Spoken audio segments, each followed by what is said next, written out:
Waalaikumsalam warahmatullahi wabarakatuh. Nah, lanjutan dari topik sebelumnya, yaitu di chapter 6 ya, yaitu kita sudah membahas item atau juga pos dari laporan keuangan yang namanya inventory gitu ya.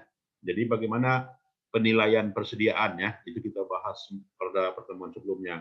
Terutama penilaian persediaan dengan metode FIFO gitu ya, atau juga metode average gitu ya, atau juga metode metode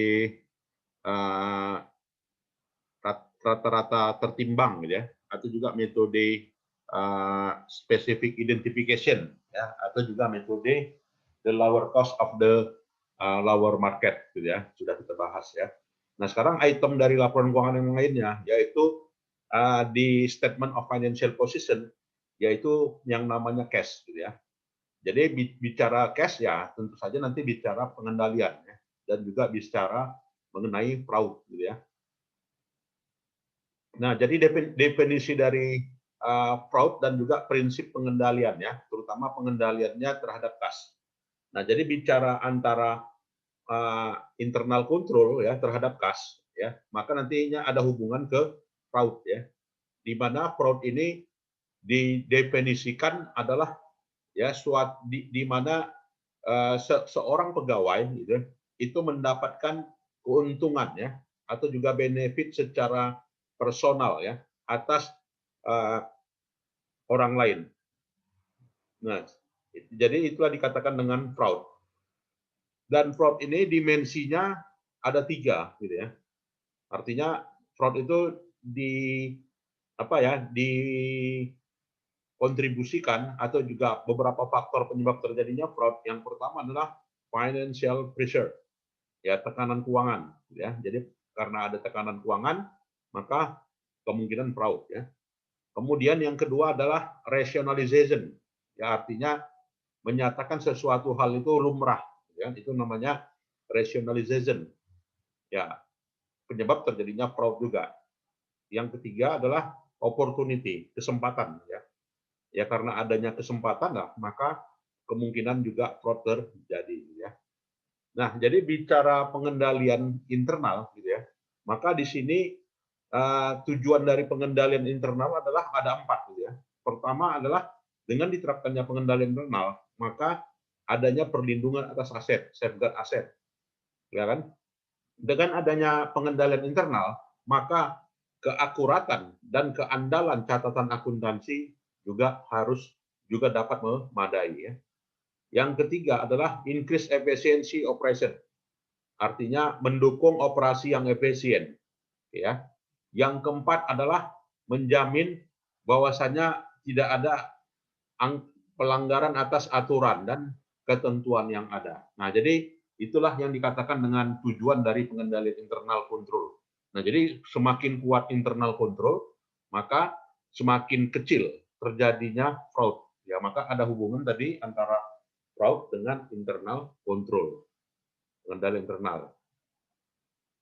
Nah, ini kemudian kita lihat ya, di sini ada 5 komponen, gitu ya, 5 komponen pengendalian internal.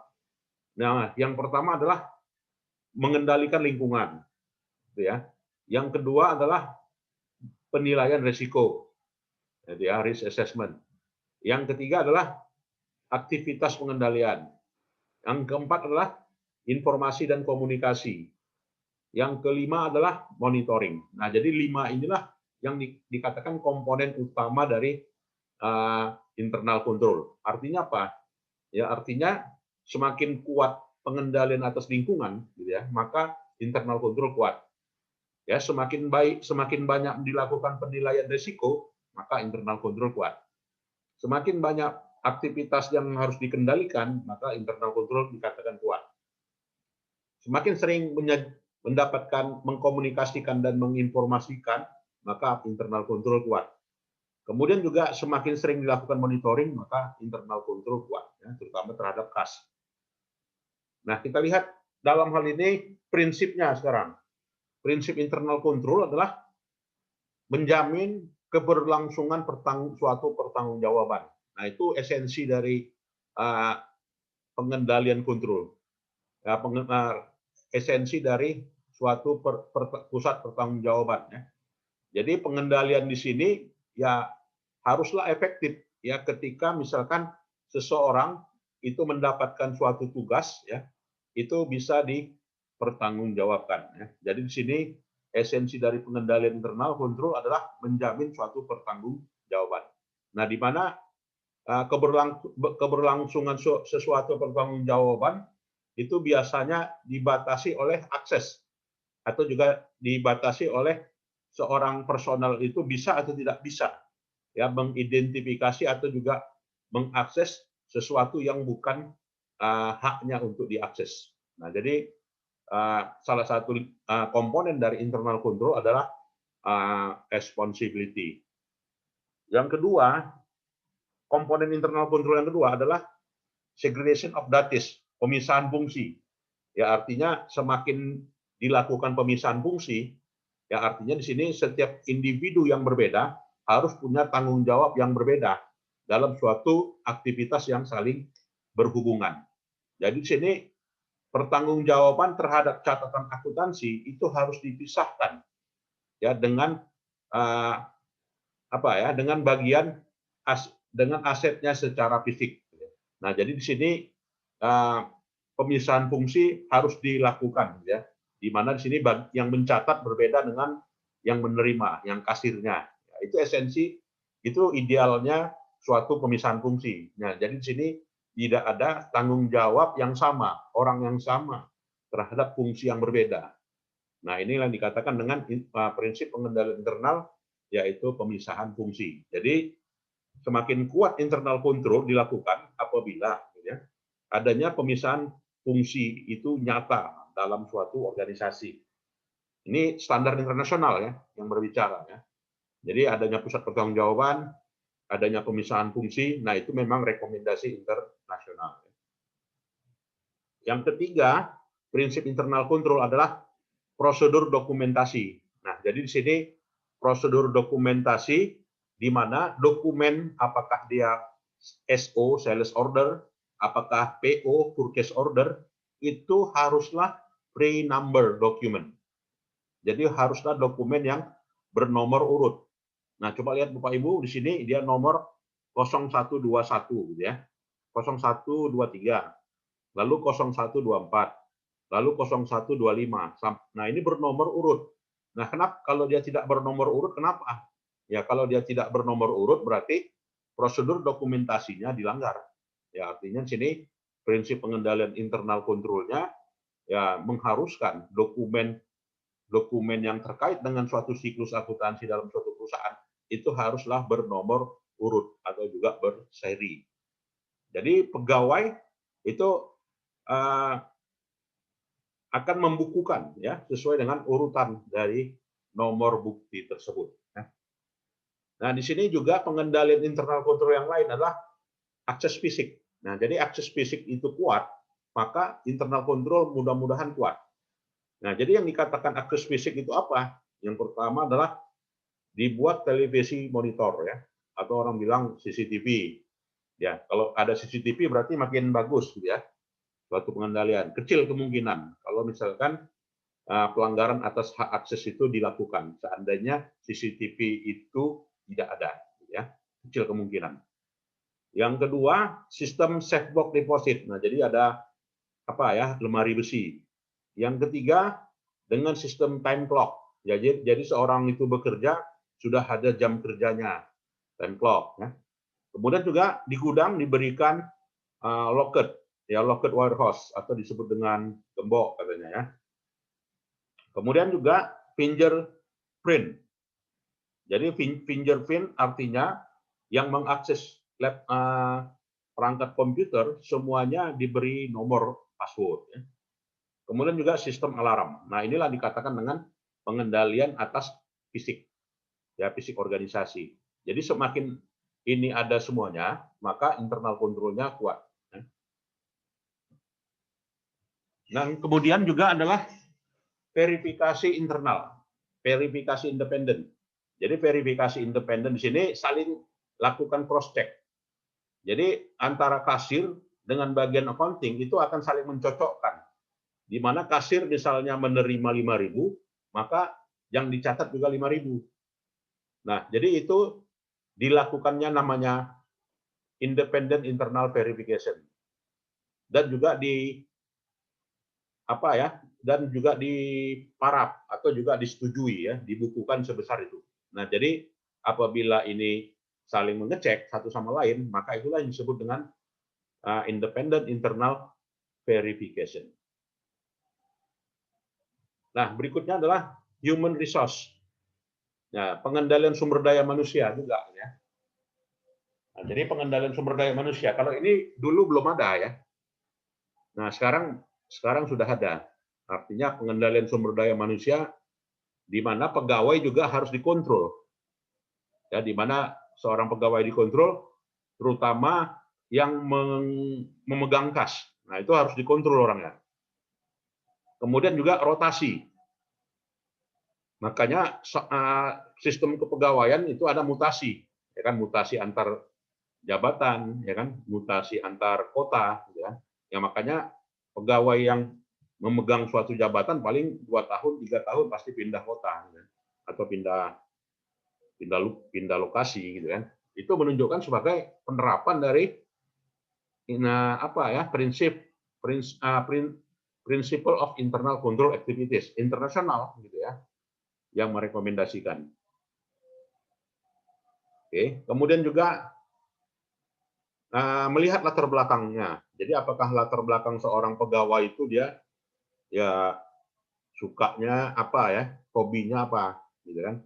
Jadi faktor hobi, faktor latar belakang, faktor kebiasaan, faktor pertemanan, nah juga sebagai salah satu dari kunci kuatnya internal control.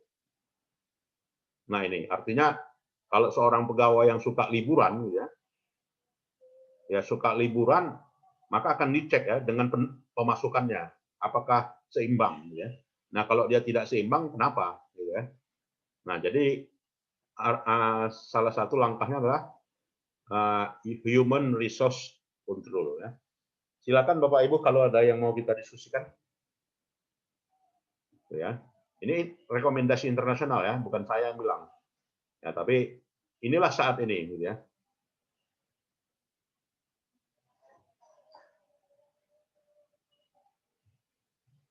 Nah, ya coba kita break sebentar ya, sekitar 7 menit.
Ya, baiklah, kita lanjutkan kembali.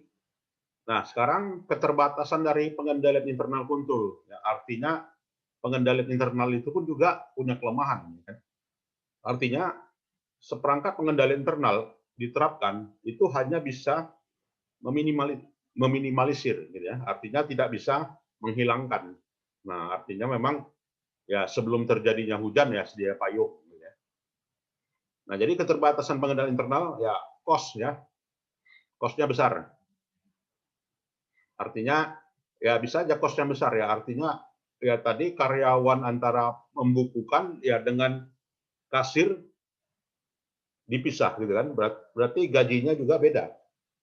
Ya beda ya kan, seandainya misalnya itu digabung ya. Berarti tanggung jawabnya dia kasir, dia membukukan gitu kan.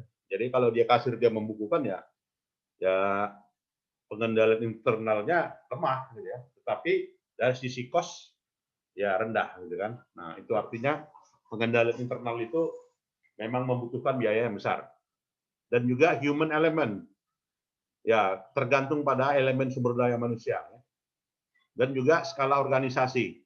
Jadi semakin besar suatu organisasi, maka rentang kendalinya, rentang pengendaliannya juga semakin luas. Nah, jadi semakin besarnya size ukuran organisasi ya makin besar ya. Maka dalam hal itu itulah keterbatasan dari pengendalian internal. Nah, di sini kita lihat ya, ini kita abaikan aja soal ya, do it. Nah, bagaimana pengendalian internal terhadap kas yang baik? Nah, jadi di sini pengendalian terhadap kas itu yang pertama adalah harus dibuat pusat pertanggungjawaban. Di mana di sini untuk yang menghandle kas itu apa ya? Authorized ya to handle cash receipt. Ya, artinya di sini ditentukan orangnya siapa yang bertanggung jawab terhadap kas. Ya, kemudian juga pemisahan fungsi antara yang menerima kas dengan yang mencatat kas dengan yang memegang, idealnya itu harus orang yang berbeda. Nah, jadi kalau dia orangnya yang sama, maka dianggap temuan ya, dianggap lemah suatu pengendalian internal. Nah, ini ya. Jadi segregation of duties-nya harus dipisah. Ini standar internasional ya 2020. Nah, ya, jadi besar, jadi baru ini IFRS ya. Kemudian juga prosedur itu harus didokumentasi. Ya, artinya prosedur itu ada bukti gitu ya, bukti suratnya. Jadi kalau misalkan pencairan uang gitu kan, dasarnya apa? Ya misalnya ada permohonan. Nah, jadi buat surat permohonan itu bukti. Ya, sebagai suatu mail receipt ya. Kemudian juga prosedur dokumentasi yang lainnya itu ada diterapkannya sistem cash register, apalagi yang basisnya komputer gitu kan. Jadi cash register itu apa gitu ya, wajib ada. Ya, cash register itu berupa ya ini ya, gabungan di mana pengeluaran kas gitu ya, itu ada apanya ya, ada bulk registernya. Kemudian juga deposit slip. Ya, jadi ada bukti pengeluarannya. Jadi didukung oleh slip-slip ya yang mendukung pengeluaran atau juga penerimaan. Bukti slip. Oke ya.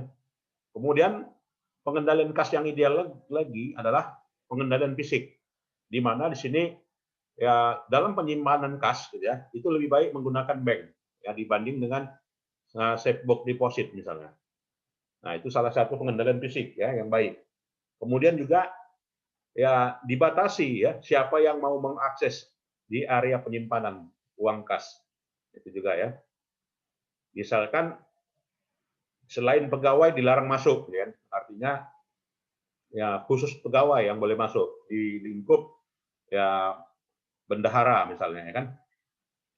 Kemudian juga menggunakan cash register ya atau juga point of sales terminal. Nah, ini rekomendasi internasional ya. Jadi dengan sistem POS gitu ya. Kemudian juga verifikasi internal. Jadi verifikasi internal di mana supervisor di sini menghitung secara harian berapa sih yang terima kas, berapa sih yang keluar. Nah, jadi ada hitungan harian. Kemudian juga bendahara juga membandingkan antara total yang diterimanya dengan yang ditransfer ke bank.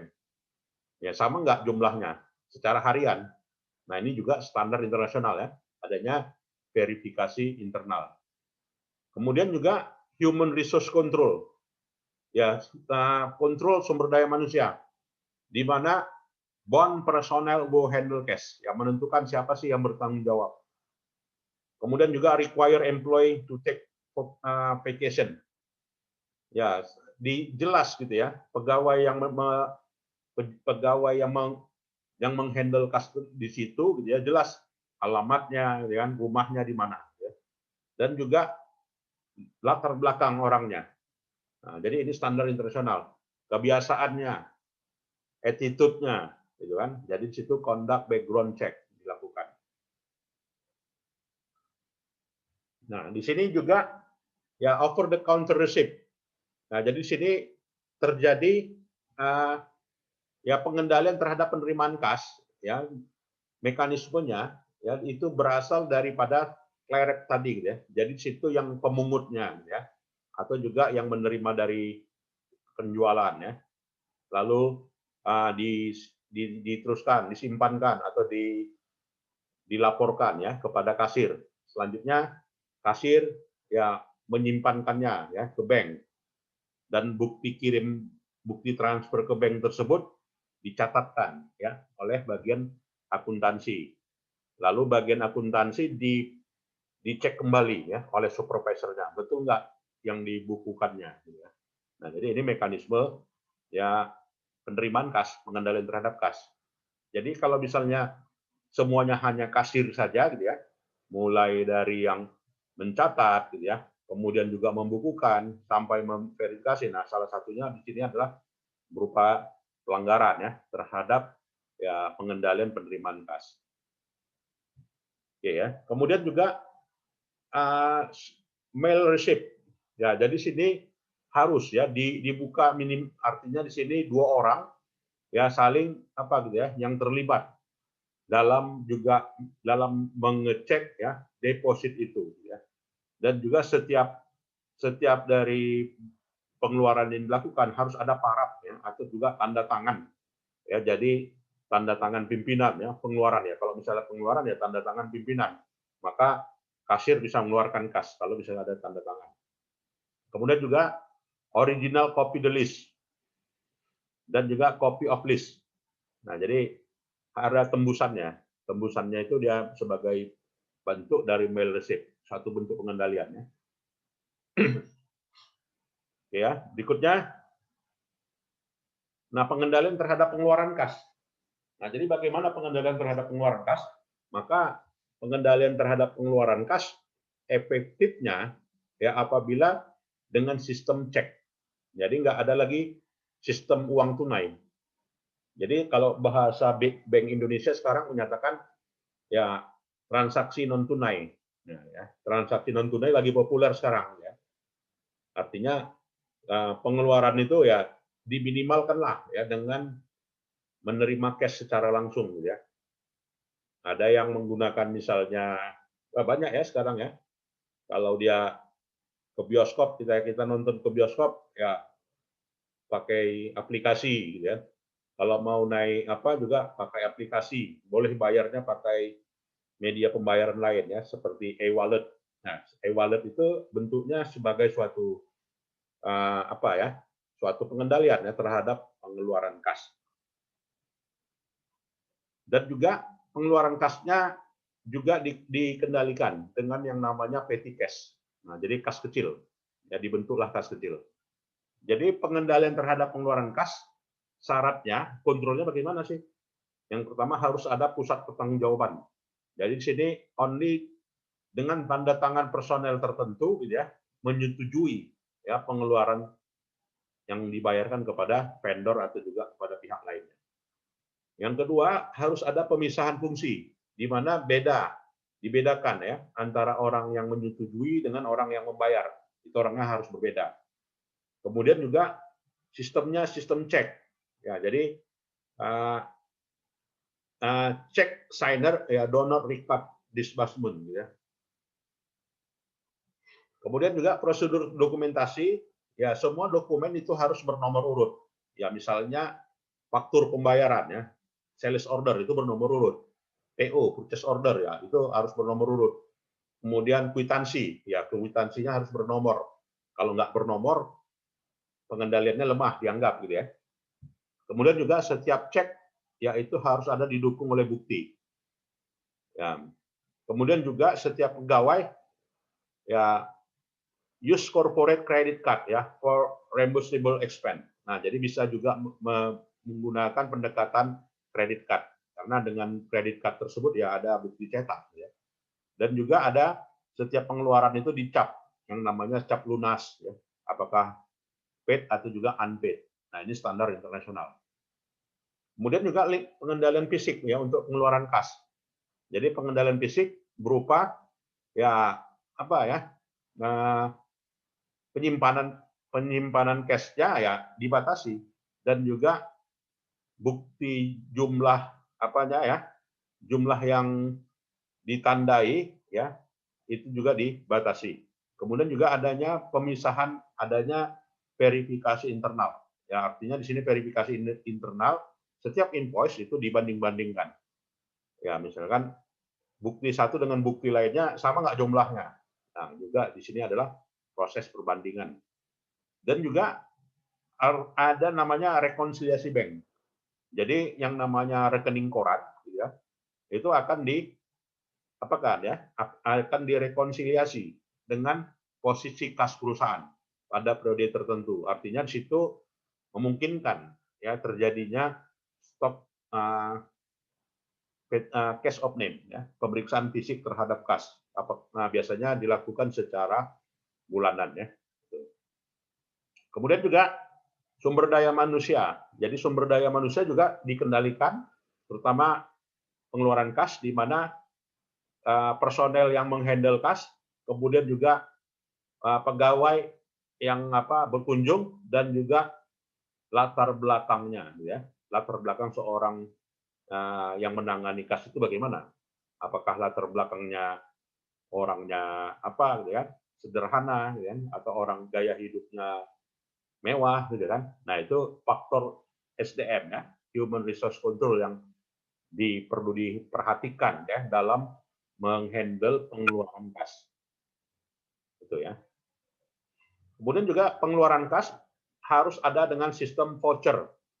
Ya, jadi dengan sistem voucher di sini adanya persetujuan secara individual, ya secara independen untuk menjamin bahwasanya seluruh pengeluaran itu sudah lengkap dan sudah memadai.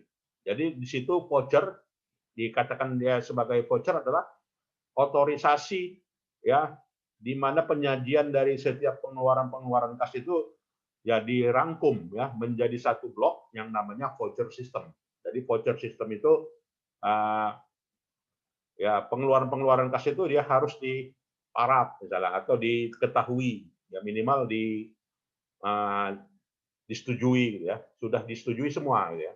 Jadi sistem voucher juga harus diterapkan. Nah, kemudian juga dalam pengendalian terhadap pengeluaran kas itu dibentuk yang namanya petty cash. Apa itu petty cash ya? Petty cash di mana untuk yang pengeluaran kas yang kecil-kecil, yang bukan besar, maka diterapkanlah namanya petty cash fund. Jadi petty cash fund di sini termasuk di dalamnya adalah mencakup ya keberlangsungan terhadap dana yang dikelola, kemudian juga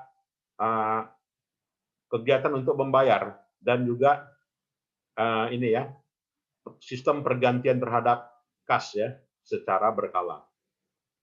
Nah, jadi di situ dengan sistem petty cash secara akuntansi ya itu ada dua gitu ya.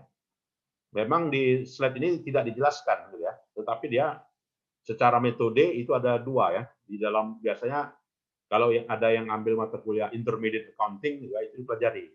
Sistem petty cash itu metodenya dua, yaitu impress fund ya kan dan juga fluctuating fund. Ya menurut Keso. Ya, jadi impress fund dan juga fluctuating fund. Jadi sistem dana tetap dan sistem fluktuasi. Nah itu ya.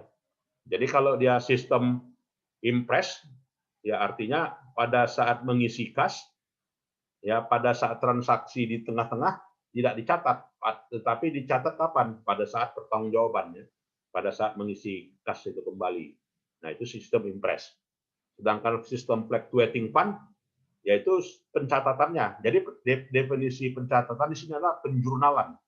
Nah, jadi di level petty cash pun juga itu ada penjurnalan. Ya, jadi dengan salah satunya metode petty cash fund dengan metode fluctuating fund, ya maka setiap pengeluaran walaupun kecil di jurnal. Misalnya beli materai, ya langsung di jurnal. Ya, beban materai di debit, kreditnya petty cash. Nah, itu kan. Itu kalau dia sistemnya fluctuating. Nah, jadi beda ya dengan sistem apa tadi ya, dengan sistem impress fund. Nah, ini dia contohnya. Jadi kalau terlihat dibentuklah dana kas kecil 3.000 tanggal 1. Maka jurnalnya adalah petty cash, di kreditnya cash. Nah, itu ya. Kemudian making payment. Ya, jadi di sini ya manajemen ya biasanya apa ya, punya keterbatasan ya atas pengeluaran kas. Nah, itu ya, punya keterbatasan terhadap pengeluaran kas. Kemudian juga does not permit. Ya, jadi ada tidak perlu izin khusus ya yang terkait dengan tipe-tipe transaksi. Hilang ya.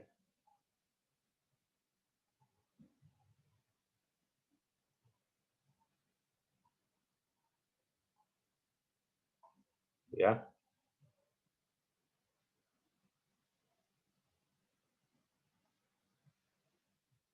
Ya, jadi di situ dengan sistem pembayaran petty cash itu ya harus juga bernomor urut gitu ya. Ada juga tanda tangan setiap pengeluaran disetujui gitu ya. Artinya bukan seenaknya, artinya tetap diterapkan juga seperangkat pengendaliannya di dalam pengelolaan sistem petty cash fund secara standar internasional ya. Kemudian juga ya bukti penerimaan dan juga bukti pengeluarannya itu harus sama ya. Artinya di situ kalau diisi 5.000, pertanggungjawabannya juga 5.000 gitu ya. Jadi jangan diisi 5.000, pertanggungjawabannya 3.000, 2.000 kemana gitu kan. Nah, artinya sama ya. Jadi kalau memang bersisa 2.000 ya dipertanggungjawabkan sebesar 2.000 gitu ya. Artinya balance, seimbang ya, equal. Nah, jadi sini bagaimana sistem pencatatan? Tanggal 15 ya petty cash ya, di mana di sini ceknya 2.610 gitu ya. Di mana masing-masing terdiri dari ya biaya pos 1.300, biaya kirim 1.140, lain-lain 150. Maka jurnal lah. Ya, jurnalnya ini. Ya, jadi di jurnalnya per tanggal 15 gitu ya. Kemudian di tanggal 15 juga kelebihan kasnya. Jadi pada saat pertanggungjawaban itu ada kelebihan kas. Jadi kelebihan kas dilaporkan ya sebesar itu di debit ya. Oke ya. Ya, kemudian juga bagaimana pengendalian ya terhadap rekening koran atau rekening bank. Nah, jadi rekening bank menurut standar internasional IFRS itu juga perlu dikendalikan. Nah, jadi bentuk pengendaliannya bagaimana? Ya, bentuk pengendaliannya adalah yang namanya rekonsiliasi bank. Nah, jadi rekonsiliasi bank itu wajib dilakukan ya. Artinya kalau misalkan seorang bendahara atau juga seorang supervisor gitu ya, tidak tidak mengecek ya yang namanya rekonsiliasi bank secara berkala ya dianggap sebagai suatu titik lemah dari suatu pengeluaran kas gitu ya. Nah, jadi situ dalam pembentukan dalam proses pembuatan rekening koran gitu ya, atau orang menyatakannya ya rekening koran ya, rekonsiliasi bank itu dokumen sumbernya dari rekening koran yang di-print dari bank. Nah, jadi rekening koran yang yang berasal dari bank tersebut gitu ya, itu depannya isi nama banknya gitu ya. Kemudian di sisi sebelahnya adalah bukti-bukti pengeluarannya. Jadi total di situ. Nah, jadi bukti pengeluarannya terlihat ya. Kemudian juga sistem cek. Nah, juga sistem cek salah satu item atau juga variabel yang diperlukan di dalam melakukan rekonsiliasi bank. Nah, jadi cek itu berupa ya ada si pembuat cek dibayar kepada siapa, rekening pembayarannya dari mana, nilai nominal pembayarannya berapa, ya. Itu namanya penulisan cek.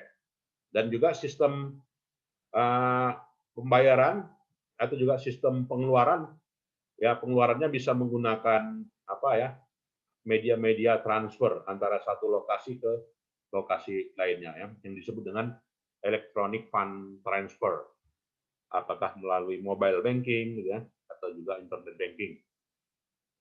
Nah, jadi rekening koran itu isinya apa? Ya, rekening koran itu isinya berupa penyajian laporan berdasarkan perspektif bank atas saldo bank suatu perusahaan, ya, atau suatu individu. Nah, jadi berapa saldonya, ya? Itu adalah versinya bank. Nah, jadi di situ setiap dari deposit di bank itu akan terjadinya penambahan, atau juga bagi bank itu suatu kewajiban, karena kapan aja mau diambil oleh si deposit bisa. Nah, jadi nggak boleh ditahan-tahan. Nah, itu ya. Dan juga daftarnya harus bernomor urut. Jadi dia numerical sequence, berdasarkan urutan tanggal, ya, kronologis. Jadi yang tanggal dibayar di awal di atas, ya kan? Yang terakhir di bawah, ya. Dan juga bank juga membukukan apa yang disebut dengan memoranda.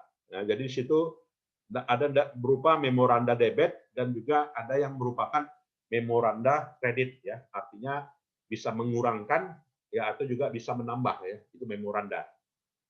Jadi setiap cek yang tidak dibayarkan, ya, itu akan menimbulkan apa yang disebut dengan NSP, ya. Dana tidak cukup, ya, not sufficient bank, atau disebut dengan cek kosong, ya kan. Nah, jadi rekening koran di sini, ya, itu disebut dengan bank statement. Isinya bagaimana? Ya, isinya nama banknya, tanggal cetaknya, ya kan. Kemudian juga rincian saldo akhirnya, kemudian juga mutasi, ya, dari rekening perusahaan yang bersangkutan, mutasi debit, mutasi kredit terhadap rekening bank yang bersangkutan. Nah, jadi inilah yang dikatakan dengan bank statement sebagai variabel yang akan dilakukan rekonsiliasi, gitu ya, rekonsiliasi pada rekening yang bersangkutan, ya, secara berkala oleh perusahaan. Ya, untuk menyamakan persepsi atau menyamakan suatu data, ya, bahwasanya suatu saldo itu memang cocok, ya, antara yang disimpan di bank dengan yang catatan versi perusahaan. Ya, kenapa dalam hal ini perlunya bank statement? Ya, di sini bank statement dilakukan adalah check paid, ya, dan juga other debit reduce the balance. Ya, artinya mendebit transaksi dan juga electronic fund transfer for bill payment, gitu ya. Artinya bank statement itu asalnya dari transaksi debit atau juga yang berasal dari transfer. Atau juga suatu saldo itu bisa meningkat disebabkan karena apa? Ada yang mau nyetor, ada yang ada setoran langsung ke kasir, ya, ada yang via ATM, ya, atau juga ada yang media elektronik transfer lainnya. Nah, ini kan menunjukkan perubahan nantinya terhadap saldo rekening koran perusahaan. Lalu bank statement itu juga dipengaruhi oleh yang namanya debit memorandum, artinya pengurangan, ya kan, terhadap suatu saldo bank perusahaan disebabkan karena adanya memorandum debit. Nah, memorandum debit seperti apa? Ya, seperti misalnya bank service charge, ya, artinya beban administrasi bank, gitu kan, mengurangi. Atau juga not sufficient bank, ya, itu juga penyebab dari pengurangan, ya, dari rekening koran. Sedangkan memorandum kredit disebabkan apa? pelunasan piutang, atau juga menerima bunga ya. Dan juga rekening koran itu dipengaruhi oleh transaksi harian perusahaan ya. Nah, jadi transaksi harian itu kan yang tahu bank gitu kan. Artinya perusahaan nggak tahu misalnya nasabah menginput gitu ya. Ya, artinya kalau mau di-print ya dengan rekening koran ya bisa mengetahui siapa yang menyetor pada hari tersebut gitu ya. Nah, itu. Kemudian juga rekening rekonsiliasi bank juga di sini ya untuk menentukan ya benar atau tidak suatu saldo. Nah, jadi itemnya adalah time lag. Nah, jadi variabel yang menentukan rekonsiliasi juga time lag. Time lag itu misalnya berupa deposit in transit. Ya, artinya orang sudah harusnya membayar ya, tetapi belum dibayar. Kenapa? Karena sedang dalam perjalanan. Atau juga outstanding check, cek yang sedang beredar, cek beredar ya. Artinya orang sudah diberikan apa ya, diberikan cek tapi belum membayar. Nah, belum membayar. Ya, jadi kalau belum mencairkan ya.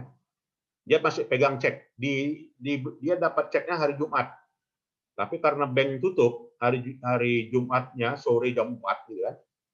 Maka dia akan mencairkannya di hari Senin rencana gitu kan. Tetapi karena nggak sempat, ya bisa aja minggu depan. Ya, artinya cek itu statusnya adalah outstanding check. Versi perusahaan dianggap sudah pengeluaran kas di rekening bank. Tetapi rekening banknya belum berkurang karena belum dicairkan. Ya, itu dikatakan dengan outstanding check. Ya. Dan juga bank memoranda tadi, ya penambahannya. Atau juga salah catat, error. Harusnya dicatat pengeluaran 1.000, tapi dicatat 10. Nah, itu salah catat ya. Jadi variabel juga yang mengharuskan adanya rekonsiliasi bank. Nah, jadi kalau dia menentukan saldo benar atau tidaknya suatu saldo dari suatu rekening bank itu ditentukan dari ya positif atau juga negatif tadi. Ya, jadi kalau misalkan ada deposit in transit berarti penerimaan ya kan? Maka dia akan menambah saldo. Kalau dia ada outstanding check, maka itu harus pengurangan, bukan penambahan. Kenapa? Ya karena nantinya akan dicairkan uangnya kan. Maka rekeningnya berkurang. Nah, rekeningnya berkurang, maka dikatakan pengurangan outstanding check. Sedangkan bank error di sini bisa positif atau bisa negatif. Artinya errornya bisa lebih tinggi atau juga bisa lebih rendah, gitu kan? Itulah dapatlah saldo. Ya, sedangkan versi catatan perusahaan, ya variabel yang menyebabkan terjadinya mutasi rekening, ya itu disebabkan penambahan. Karena apa? Karena adanya electronic fund transfer. Pengurangan. Karena apa? Karena adanya cek kosong. Nah, cek kosong mengurangi ya. Kemudian juga adanya service charge. Ya, artinya di situ beban bank ya yang harus dibayarkan. Biaya transfer misalnya. Atau juga company error, salah catat. Catatnya lebih besar atau juga lebih kecil. Jadi dapatlah corrected balance ya, saldo yang benar. Jadi saldo yang benar itu akan sama di sini. Jadi di sini saldonya 10.000, maka di sini saldonya 10.000 juga. Nah, inilah contohnya ya bagaimana rekening rekonsiliasi bank itu dilakukan ya.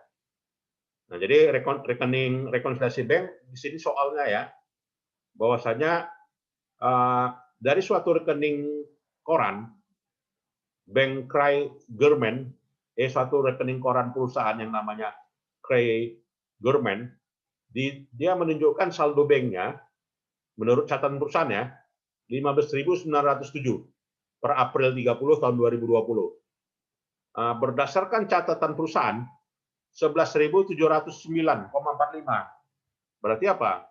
Terjadi perbedaan, ya kan? Terjadilah perbedaan saldo, di mana saldonya di sini nggak sama.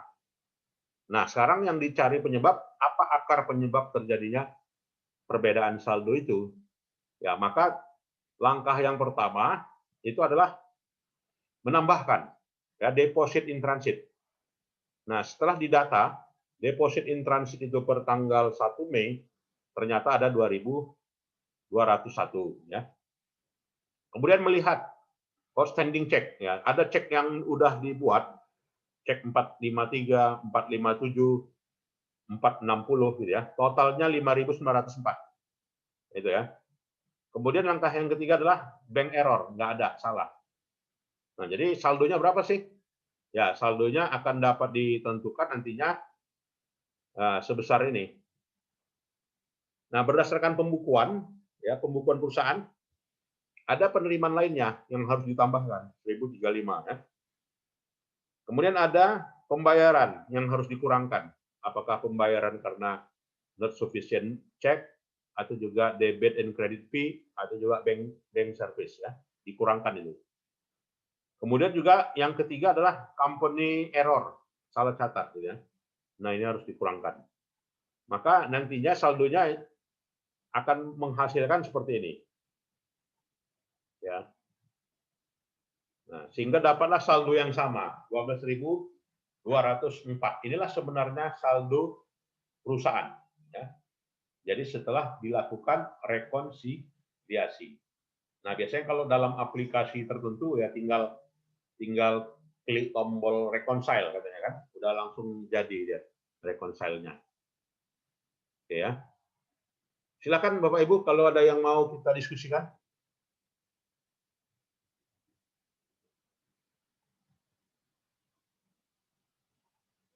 Silakan. Cukup jelas ya? Ya, cukup jelas ya, dan nggak terlalu rumit lah kalau untuk kas. Nah, berikutnya ya apa ya? Jurnal. Nah, jadi setiap rekonsiliasi bank harus jurnal. Nah, jadi yang di jurnal itu apa? Yang bertambah yang berkurang ini, add and less ini. Nah, ini semuanya di jurnal. Jurnalnya adalah jurnal versi perusahaan ya. Nah, jadi jurnalnya inilah dia. Jadi dicatat perusahaan ya, kas 1035, account receivable 1035. Karena asalnya tadi adalah ini ya, adanya penerimaan. Ya ini kan versi bank kan, versi perusahaan ya. Per book itu dia per perusahaan ya, versi bank, versi perusahaan. Per bank, versi bank. Nah, jadi yang dicatat adalah add and less. Ya. Apakah electronic fund transfer, apakah error recording check. Nah, jurnalnya nih. Itu ya. Nah, jadi not sufficient bank dicatat ya, di utang dan di debit kas. Kemudian jurnal lainnya, bank charge expense ya, dicatat ya, beban administrasi bank di debit, kreditnya kas ya, lalu di posting ya ke buku besar, dipindahin lah gitu ya. Jadi saldo kas perusahaan 12.204,85 ya. Itulah dia ya. Nah, berikutnya adalah pelaporan terhadap kas. Jadi, kas itu di mana disajikan? Sudah pasti di Statement of Financial Position. Nah, jadi, kas itu dia berupa koin. Ya, jadi koin itu dihitung ya. Berapa sih yang 500 perak? Berapa yang 1000 perak gitu kan. Jadi koin itu kan dia ada yang 100 ya. Masih ada Kak? 25 udah nggak ada lagi ya kan. 50 rupiah nggak ada lagi ya. Nah, 100 yang ada. Nah, 100 berarti koinnya 100. Paper money, ya artinya uang kas 100.000 berapa, 75.000 berapa, ya. Dan itu disajikan di mana? Disajikan di current asset, section current asset. Ya. Dan juga penyajian laporan arus kas di sini, gitu ya, itu dalam satu periode tertentu, gitu ya. Atau juga equivalent cash.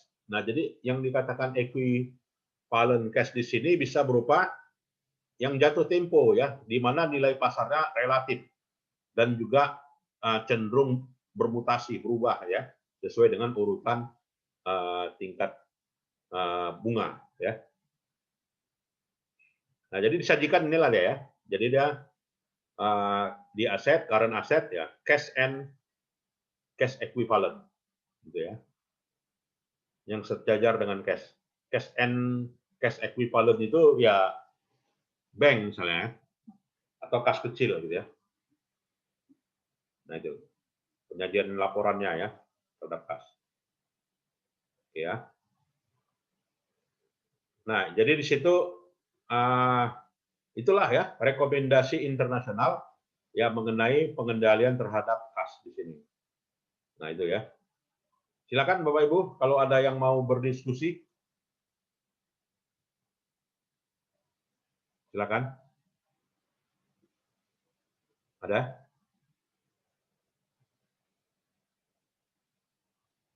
Silakan. Nah, jadi angka yang disajikan di neraca ini dia cukup valid gitu ya. Ada? Ya, baiklah kalau tidak ada saya kira itu aja perkuliahan kita malam ini. Jadi nanti perkuliahan minggu depan saya email ya atau saya upload soalnya di Google Classroom lalu nanti dikumpul ya. Dikumpul entah 3 jam kemudian atau 4 jam kemudian ya. Itulah sebagai nilai UTS kita.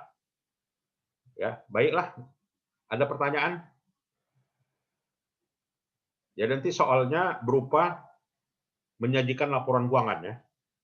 Jadi nanti saya kasih soal penyajian laporan keuangan, ya buatlah laporan keuangannya, neracanya ya, atau juga laba ruginya ya, laporan perubahan ekuitasnya ya. Itu deh.